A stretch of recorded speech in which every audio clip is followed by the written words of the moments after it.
Hello everyone, I'm Zorine. This is Zorine Esports Studios. Welcome. Hi Launders. Yeah, it's a quaint little studio you have here. Thank you, Yeah, thank thanks you. for having me. You're actually the first person to be here for. Oh wow, in this that's very great. I don't know if I'm happy about being the first invited or knowing that the studio might improve over the episodes. Well, that's true. I think you should go with the former though. The former, As yeah. Glass is half full. Exactly. Right. More positive way to look at it. So this is called Casual Couch Conversations. Mm-hmm. You didn't just come up with that. No. Okay. Yeah. Maybe like an hour ago. An hour ago. Yeah. We might have talked about that an hour ago. We did. How you been, man? What's been happening? It's been, it's been a slow but steady decline ever since Yahoo Esports. We've all just been trying to figure out what we need to do next. You've got your stuff sorted. I've been freelancing. That's why you brought it up, just to rehash old wounds. I really appreciate that. No, but for real, it's been fun. I've been doing like video content on my own terms, which is cool, and then doing like BOXR merch and stuff like that. And I plan to do a lot more casting next year, which I really want to focus on. So Okay. Freedom is good. I like freedom. Yeah, I mean, like, I was in the same boat for a while, freelancing for a while, so I think definitely can sympathize. The BOXR stuff is cool though. I like the new designs that you've come out with. Thank you. That won't get you free stuff, but Oh, what? it's very limited. Where are the mates rates at, man? Come on. The mates rates? Yeah. Is that an Australian, is that lingo? Actually, it might be. I don't know. You've never Dingo heard lingo? of it before? Oh my God, do not. But that's cool. Like that box has been going well. Yeah. How's what is the plan for that at the moment? Yeah, so I think at first it was like, we signed Zoo, and then I came to Yahoo, and that was kind of a complication because Yahoo, like an editorial site, and Zoo's a player, and we might be writing about him and so on. So kind of had to give that a backseat and not sign anybody else. And player management is just a nightmare in general. I mean, not with Zoo. Zoo's great. Yeah. But imagine Counter-Strike team, like 5 players. Like, what if one guy sucks and you don't really want him, but you pay him the same salary, and you got to make sure they're all good. And if they're not winning, then you're losing too. So moving away from that, I was glad to have that as like a platform to do more clothing. And right now, I just want to be the kind of the clothing company that is esports adjacent in the sense that people want to go to events and see people wearing BOXR merch. Like that's a huge compliment for me. And I think at some point just be like a clothing store, almost exclusively.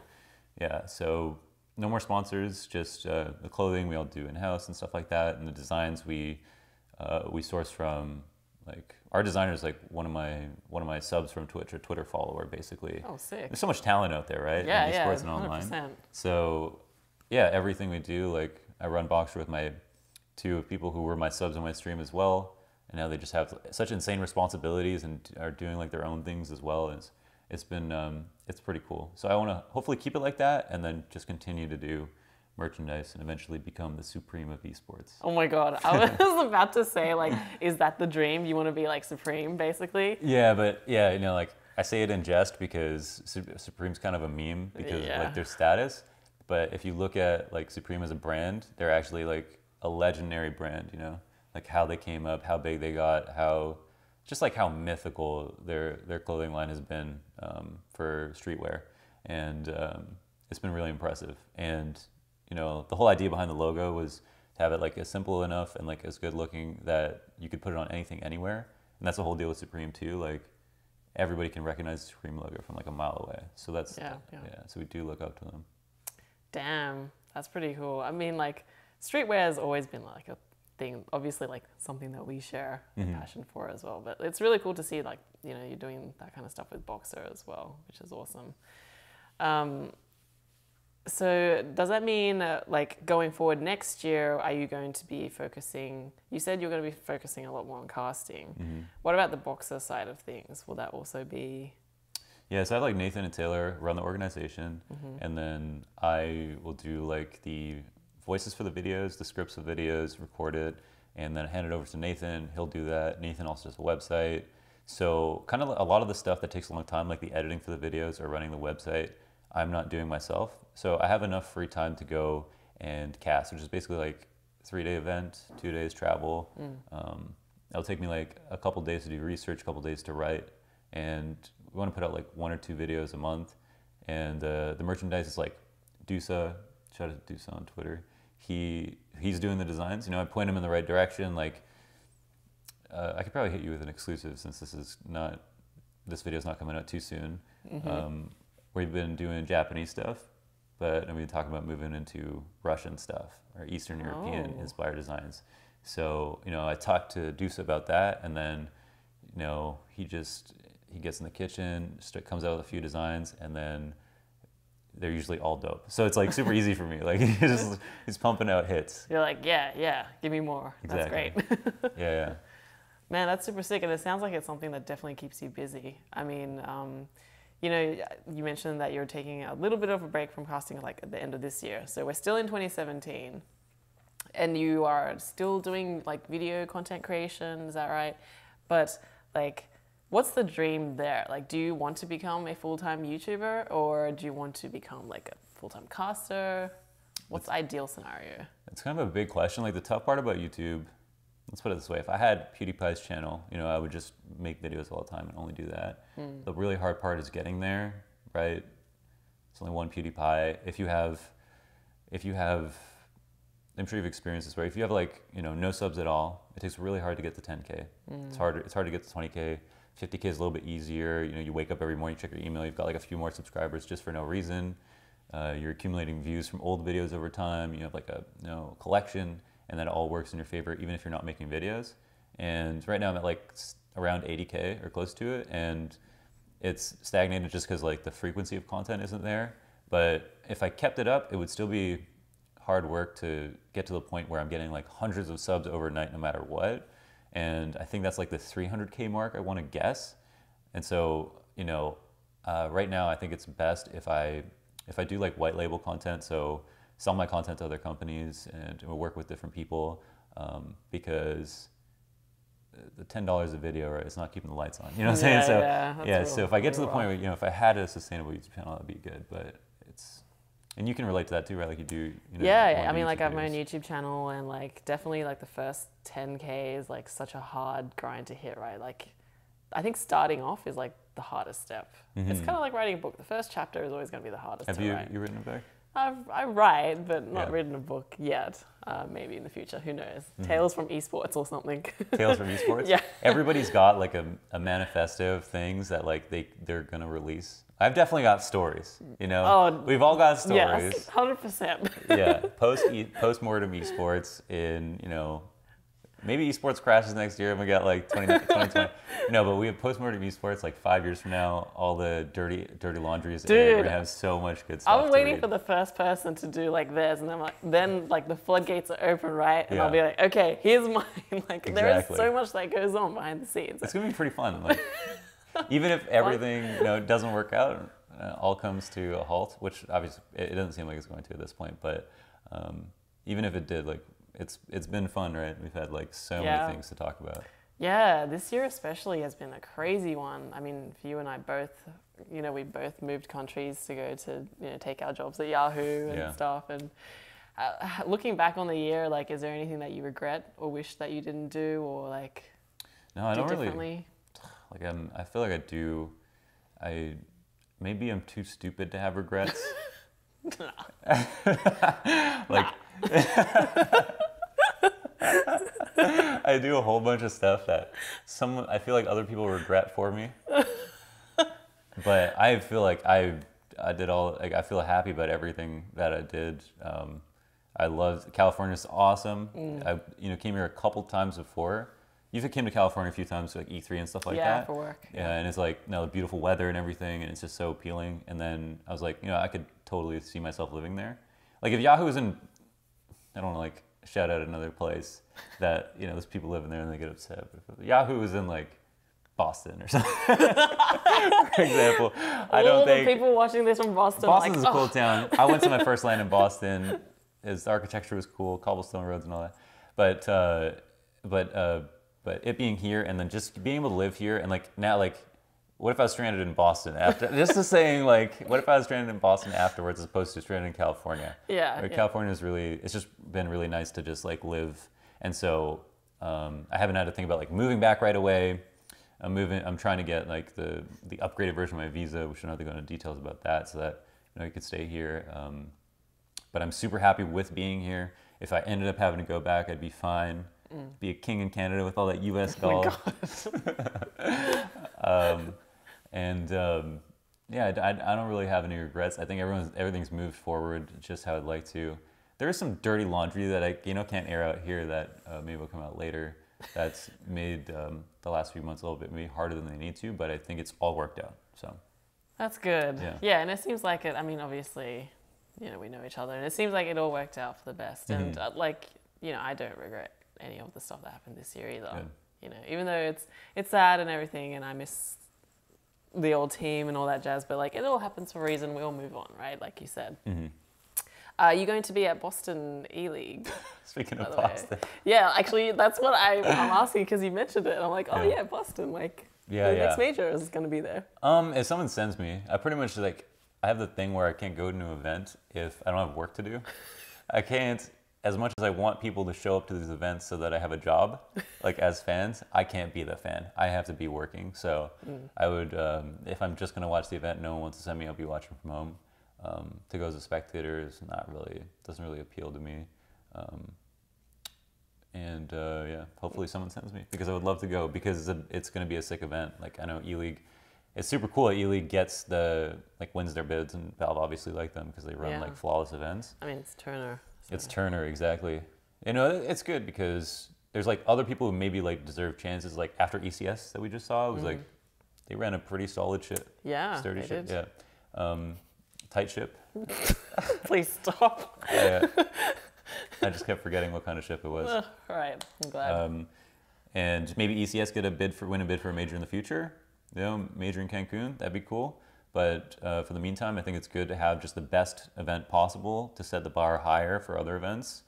DreamHack got excluded, I think, from being able to get a major because of, was it Malmo, I believe? There's just a lot of problems at Malmo. Right, I think it was. Or Cluj, sorry, Cluj. Oh, okay. Yeah, Cluj, yeah. It was just, and since then, DreamHack has definitely done enough, but, there's just been bigger players in the space, and that just raises the bar for everybody, so yeah, definitely. I think it's the best thing possible. Yeah, I think when I interviewed James Bardolph, there's another interview I did with him recently, he mentioned, face it, they moving forward, so they probably won't go back to Cancun. I think they go different locations every time they choose to do an event, so that'll be interesting. And yeah, like you said, it'll be really interesting next year actually, with all the new players coming into, say for example, Refresh launched their amazing Blast Pro series. Yeah. What did you think about that, by the way? I never got to ask you. Day one or day two? Night and day. The 1 day event? That was kind of nuts. Luke was actually at my place, and Luke's an off-screen producer at Yahoo that we were our coworker, and we were at it was 2 a.m. We were watching. We were just I don't know what we were doing. We were on Twitch, and then suddenly Blast started at 2 a.m. and then it ran all day until 3 p.m. So. No, we wanted to watch the games, and they got postponed, and they ended up playing in the middle of the night. The players and stuff, everybody was really happy about the event from the inside out, and a lot of people are actually, I might comment on this, a lot of people are very critical about the fact that players and Machine tweeted out that, people have problems, you can't put the blame all on the event or whatever. Ultimately, it does come back to somebody, and you have to think, the event doesn't run well, that would be inexcusable in almost any other industry, basically any other industry, anywhere else but esports. And that was on TV too, so that was a really big deal. But they pulled it together for day two, I guess. And I think the reason that Machine would say something like that is actually because they're probably just treated really, really well. There's no way that they were told here's your PR lady. She's going to tell you what to tweet. Damage control, right. That doesn't happen, that's not a thing. People think that's what happened was, but what probably happened was they were probably handed out bottles of Ace of Spades and put them up in the nicest hotel. Do you see pictures of the hotel?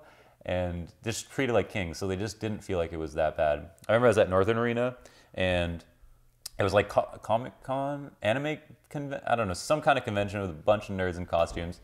And it was the second day, and it was about to close up. It was 4 o'clock, it was the last hour, and they had to close down the show. And there was a dispute between Nothing and Zeus. There was a yelling match between the smallest guy in Counter-Strike and the biggest guy in Counter-Strike. It was the scariest thing to watch, because Zeus just let it rip, dude. He was like, he was a coach for Immortals at the time, and he was like, you know, we're right about this. We're right. He was totally wrong, by the way. But he was like, we're right about this. And nothing was just like, you know, and they ended up ruling with him. But it took so long, but it pushed the event over 4 o'clock. And they were talking about shutting the lights down at the tournament. That's insane. Yeah, and so crazy shit like that can happen. Sorry, can I swear? Yeah, that's fine. You can bleep it out after. Yeah, we can fix it in post. I forgot my point. But yeah, sometimes crazy things happen. But oh yeah, I was in the green room the whole time, and even though all this stuff was happening, delays on the stream and so on, I was sitting in like this Fat Boy Air bed mattress thing in the green room. Amazing. And they hooked it up. Everybody had one, and we were all just big chilling. So it wasn't a bad experience. Drama go down. Yeah, it was like we were just hanging out. We didn't notice how bad it was. So I can totally understand. I can sympathize with the talent. Right.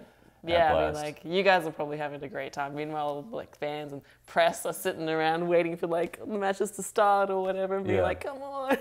Exactly. Been here all day, man. I've been here for 12 hours. Exactly. That's not going to happen at E-League, so. Yeah, well, that's a great story, actually. And that's an interesting perspective, actually. Like, people don't think about things that way, right? Like, people go on social media and, like, they flame and they go nuts and, like... tinfoil hats and they go down the rabbit hole and they just make themselves mad. They start yelling about something and then they realize something else is making them mad and they're wrong about the premise. And it's crazy. Yeah. It's crazy. Do you ever get any crazy haters or weird comments like that? I get weird comments. There's this guy who says... This guy always comments on like my appreciation threads. He's really good at writing, and he'll write something in like the most flowery language, just talking about how I have like caramel skin and like all this stuff. And he's really creative about it. And that's the weird side of things. On the bad side, I don't know. I don't scroll down too far. So for the most part, I don't really try to read a lot of comments.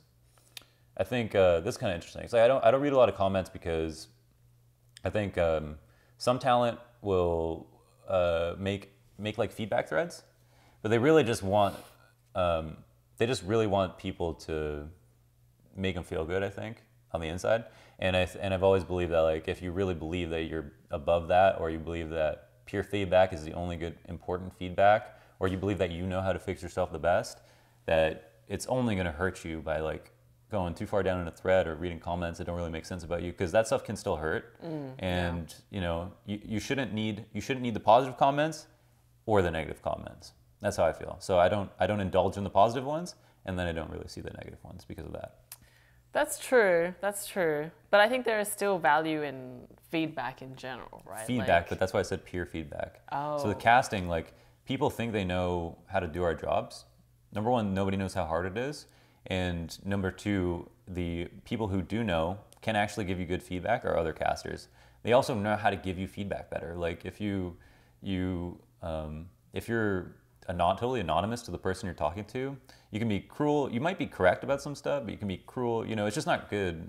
And you're dealing with egos. I mean, we all have egos, and so it's just not going to work well with you. I think what I'm saying is I think it's overall net negative to read everything about you. You know, I think generally speaking that cannot be good for you. So that's just my personal take on it. I stick to just the pro feedback basically. That's interesting. And I think for, you know, going back on your point about like comments on the internet and stuff, like a lot of it is always going to be like the loud minority, you know, like the most vocal ones who like to, for some reason, spew hate or make angry comments. So, and I think Semler actually said something interesting about like feedback, or like he tweeted something about feedback on the internet and how he doesn't look at it or like doesn't feel like it actually helps that much. So the Semler is an interesting one because he's going to Overwatch now. Yes. If that's maybe what you're talking about. But yeah, he's going to Overwatch, and so unexpected. It's unexpected. What saddened me the most was reading the thread about like, I think Richard Lewis put a video up just saying like farewell to Semler as like respect, because, you know, Semler is a legendary caster, and whatever people want to say about him, like he was like him and Anders were like a huge reason why CSGO took off, you know, like, and there's no separating them. You need them both. And Semler had his own flavor and Anders had his own flavor, and they were very different, and they attracted different types of people.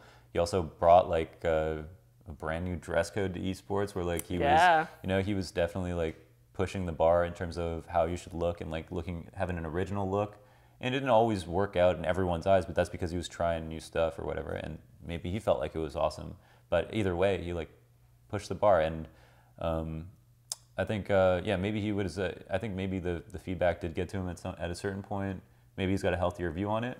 Hopefully he brings that into Overwatch, and I think he's totally like a huge asset to them. I mean, they've got like a solid lineup now with Semler. So sad to see him go, but I wish him the best. Oh, that's nice of you. Hopefully, yeah. I mean, like maybe more opportunities come up for new blood to come in and do casting, but not too much because we don't want too much competition for you. No, I mean, Overwatch's gonna fail anyway.